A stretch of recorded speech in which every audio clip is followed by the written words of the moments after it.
Well, today's episode, we're going to still do more of the Joshi Promotions. This time, we got the latest Gatoh Move Pro Wrestling with their latest ChocoPro event coming out from the big match of the Super Agent Championship match. Right now is one episode number 126. Also, we're going to review the latest SEAdLINNG event called Growing Together. This took place this past March, and then, of course, Tokyo Joshi Pro that also took place this past April. So, let's get started with another episode of the Deleted Wrestle Zone.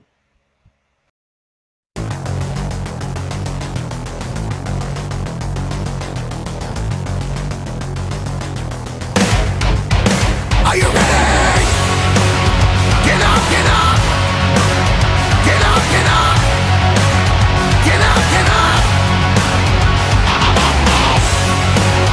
Get up, get up! Get up, get up! Get up, get up!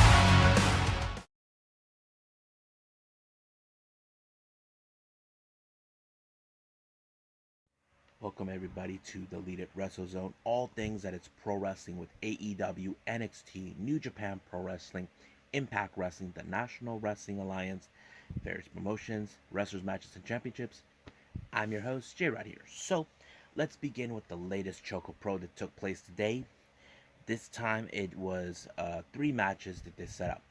First match was Sayaka taking on Rina Amikura. Now this had a little bit of comedy because Rina was singing like she thinks she's Mariah Carey, but for whatever reason she had a like one of those things you buy, some mayonnaise.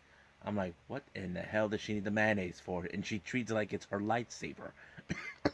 I thought it was too funny, but I'm just, I don't know. And she kept singing every single time when she has Sayaka either put on the ground on submission or she tried to pin her. I don't know. It was really funny.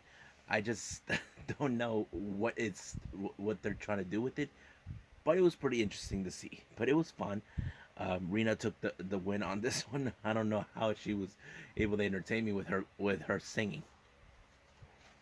The next match is a tag team match. We have Saruyi teaming up with Sayaka Obihiro, taking on Lulu Pencil and Sherry, who they haven't seen for quite some time, but now it's interesting. But however, in this match, we're getting to see a new version of Lulu Pencil. She's still the same old gimmick, but however, it's the attitude that changed. She hasn't been the same since she lost to Chris Brooks. And I think the best moment of this match is when both Lulu and Sherry got Sayaka and tossed her. No, yeah, was it Sayaka Obihiro? They tossed her through the window and closed it up while they were dealing with Saruyi. I thought it was funny. But of course, Sayaka was too late to help, leaving Lulu Pencil and what's her name?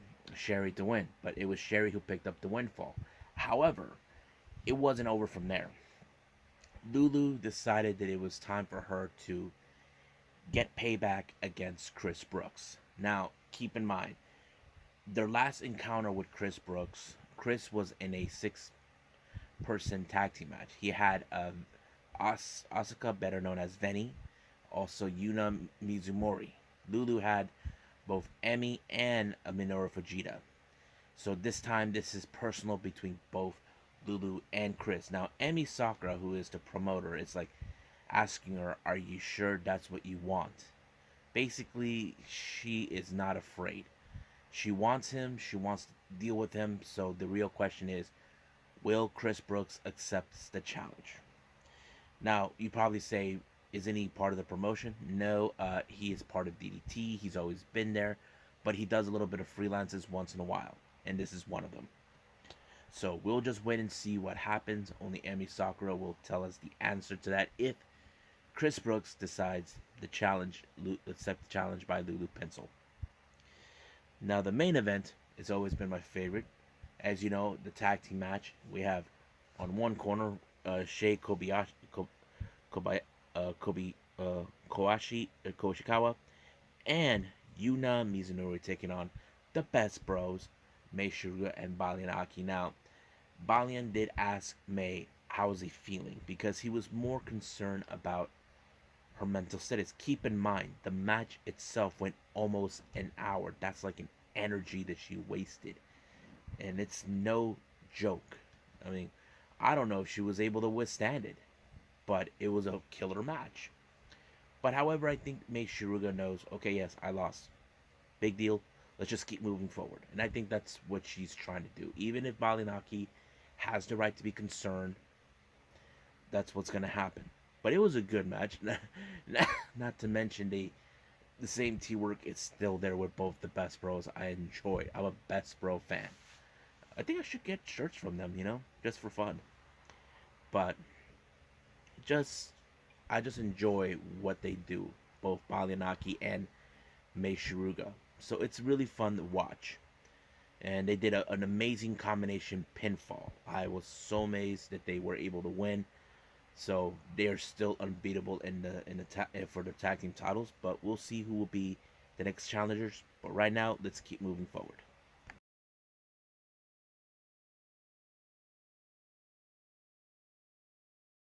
Okay, this next event is by SEAdLINNG called Grow Together in 2021. It took place in Corkin Hall on the 17th of March. Now, majority of this match had tag team action. I think this is for like who will be the winners to challenge. Um, what's their names? I have them written down. Ariza Nakajami and Nanae Takahashi, who are the Beyond the Sea tag team champions. So this is kind of like the termination who is. But however, in this one also has a championship match for the Beyond the Sea title, which was vacant. Now I don't know why it was vacant. The last competitor was Yoshiko. Now I don't know. They never explained much about that, but I will find out what really happened. But let's start from the first match. Now this one kind of threw me off a bit, and I'll explain later.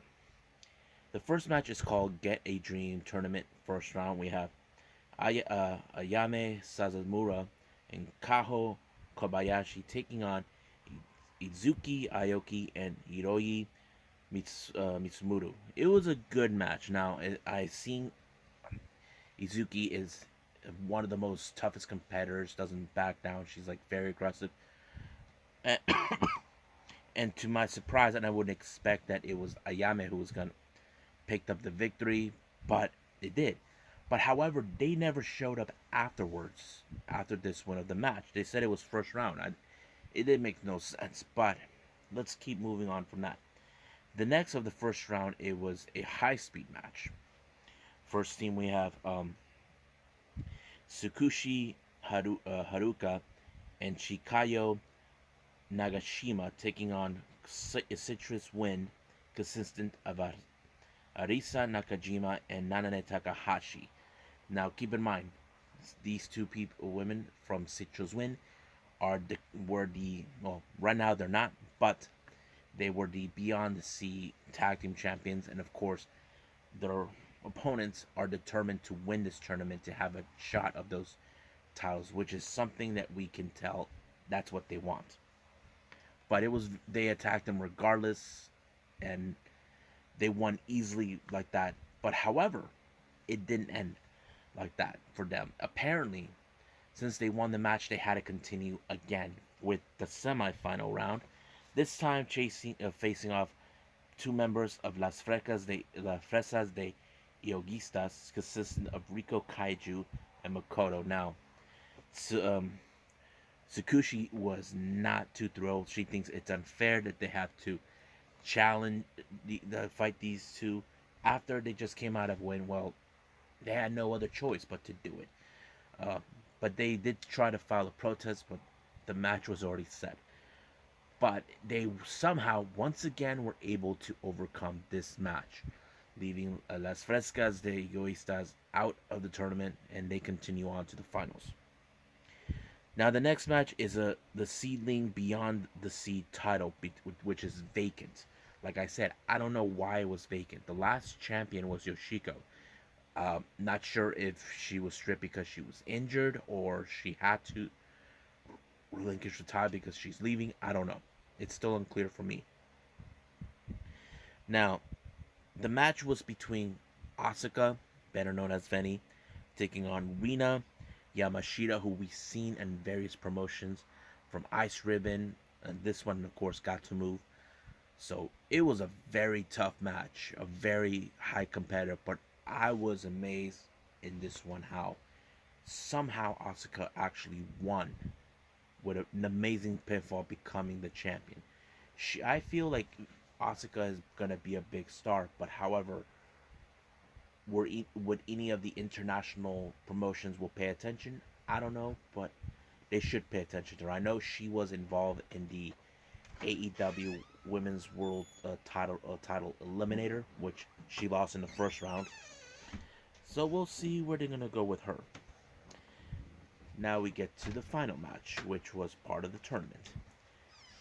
This time we have, of course, Tsukushi Uraka and Chikayo Nagashima taking on the other members of Citrus Wind, Inori Hana and Riko Kawahara. It was another good match because, to be honest with you, I did not expect. Now, I would have assumed um, Sakushu and Shikayo were gonna win, but this time a lot of effort was thrown in by this Hinori and Rico, and they were able to beat them. And of course, the other team were in this belief that they actually lost to them, and it is. But of course, in the post match for their promo, it wouldn't be a surprise they would challenge their teammates.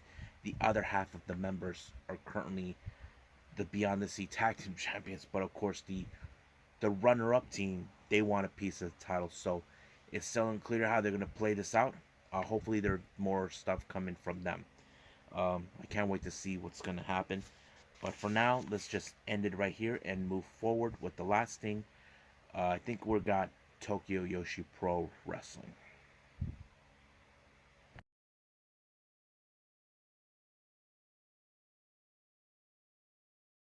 Okay, the last review I got is from Tokyo Joshi Pro Wrestling. This one is called Go Girl Woman Only Free Show, which took place on April 4th of this year.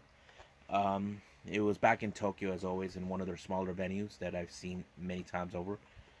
This time, let's go with the first match. The opening match was Moka Miyamoto taking on Mirai Maui. It was a good match. Mocha is still developing from what I can tell.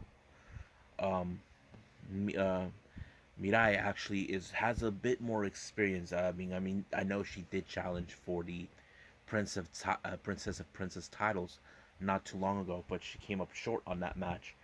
But it was a really good match. It was a really interesting match, but Mocha got submitted and tap out, and she lost. So that means Mirai actually won. Excuse me.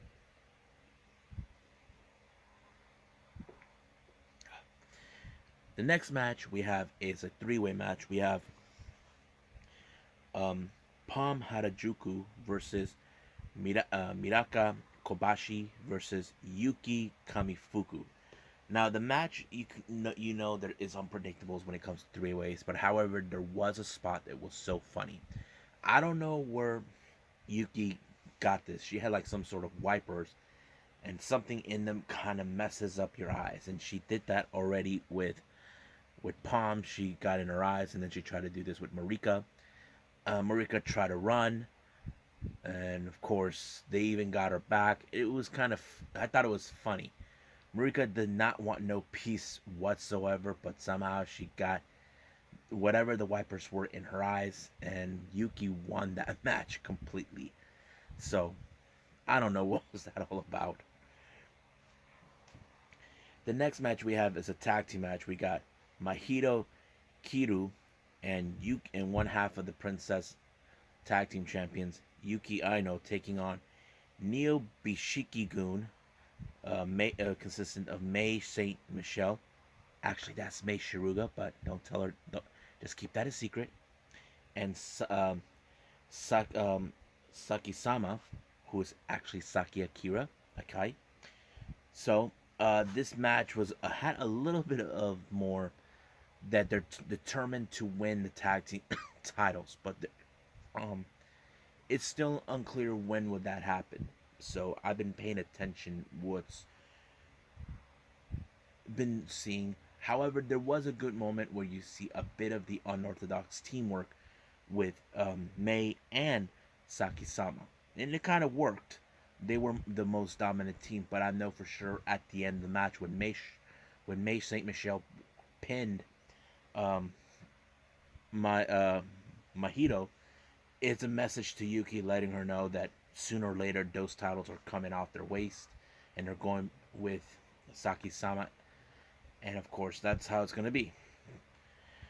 Now the next match is a 6-woman tag team match. We got Raku, Hyper Misao, and Shoko Nakajima taking on Haruna Neko, Nao Kakura, and Nodoka Tenma, the other half of the Princess Tag Team titles.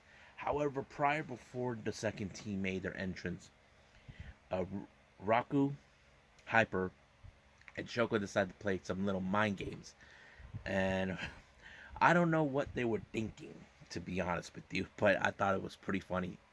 Um, Shoko was being chased by who was it was chasing her? Oh yeah, Neko was chasing her everywhere. Um, what's her name? Raku had some sort of a snack that she gave to what's her name? Nodoka. I thought it was too funny, but I don't know what was the plan. I just think I got a little confused. But however, the match had some funny moments, but I wouldn't expect them to win. But they did, thanks to Shoko, who actually was able to pull a pinfall onto what's her name, onto Now, and wow, I thought it was funny, but it was great. It was a fun match. Now the next match is Maki Ito and Miyu Yamashita taking on Sena Shiori and Hikari Noah. I'm like, for a fact, everybody loves Maki Ito. She is an unbelievable character, being the idol that she is, the cutest in the world. Who could forget her involvement with the AEW World Title Eliminator and being at AEW for Revolution? That is something we'll never forget. But it was in fact Maki Ito who picked up the victory for her team, and I thought it was great to see her win. Now the main event is another 6-woman tag team match. We got Arisu Endo teaming with the Magical Sugar Rabbits, consisting of Mizuki and Yuka Sakazaki, taking on Suzume and Hakuchumu, consistent of Miyu Watanabe and Rika Tatsumi, who is in fact the Princess of Princess Champions. Um, it was a really good match. This time you get to see more of what Suzumi. She is still like one of those characters that are still in development, but she's learning.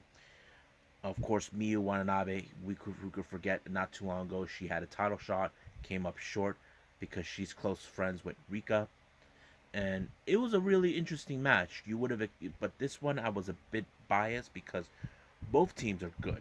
I mean, despite the fact you got 2 tag teams involved in it, you got the Magical Sugar Rabbits and Hakuchumu. So I didn't know how this would end, but it was, of course, it was Rika who pulled off the victory for her team. So I enjoyed it. It was a lot of fun, and there'll be more to come with Tokyo Joshi Pro. Well, I hope you guys enjoy me reviewing these 3 Joshi promotions. I enjoyed a lot because you gotta face it, some people love the Joshi promotions because they're really fun to watch. But there's still more to come. But right now, my main focus after this episode is to review NXT Takeover in Your House. Uh, this is going to be one amazing show to review. It's going to be by itself, and after that, I'll probably do some other shows, other reviews. I got New Japan and also AEW Elevation. I might throw in one event. I'm still determining which one. But for now, I think that's pretty much it, what I got from there. So for now, I'll see you guys in the next DWZ time. Same DWZ channel. I must bid all of you adieu. So, goodbye. Mwah. And have a nice day. Bang!